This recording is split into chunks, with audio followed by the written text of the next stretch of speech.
Bollywood heroine Poonam Kaur social మీడియాలో యాక్టివ్గా ఉంటారు. పలు పోస్టులు షేర్ కూడా చేస్తారు. గతంలో ఆమె చేసిన కామెంట్లు సంచలనం రేపడమే కాదు, వైరల్ కూడా అయ్యాయి. అంతేకాకుండా పవన్ కళ్యాణ్, త్రివిక్రమ్ శ్రీనివాస్లపై పలు సంచలన పోస్టులు పెట్టే పూనమ్ కౌర్ ను పవన్ కళ్యాణ్ ఫ్యాన్స్ ట్రోల్స్ చేస్తూ ఉంటారు. అయినా సరే ఆమె మాత్రం పలు విషయాలు చెప్తూ ఉంటుంది.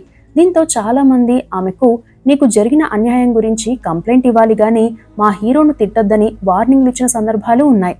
తాజాగా పూనమ్ కౌర్ ఇన్స్టాగ్రామ్ ద్వారా ఓ సెన్సేషనల్ పోస్ట్ పెట్టారు. నేను ఇదివరకే చెప్పాను, అయినప్పటికీ మళ్ళీ చెబుతున్నాను.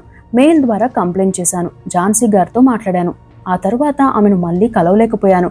బిజీగా ఉన్నారని డిస్టర్బ్ చేయొద్దని అన్నారు. నేను ఎవ్వరి పేర్లు చెప్పలేదని అన్నారు. ఇప్పుడు క్లియర్ గా చెప్తున్నాను, త్రివిక్రమ్ శ్రీనివాస్ మీద నేను కంప్లైంట్ చేశాను. ఎవరైతే రాజకీయ అండదండలతో తప్పించుకుంటున్నారో అతడి మీదే ఫిర్యాదు చేశాను. మెయిల్ చేసినట్లుగానే ఉమెన్ టీంతో నేను మాట్లాడాను. Thank you. ఇందుకు సంబంధించిన ఆధారాలు కూడా నా దగ్గర ఉన్నాయి అని రాసుకొచ్చారు. ప్రస్తుతం ఇందుకు సంబంధించిన పోస్ట్ సోషల్ మీడియాలో దుమారం రేపుతోంది.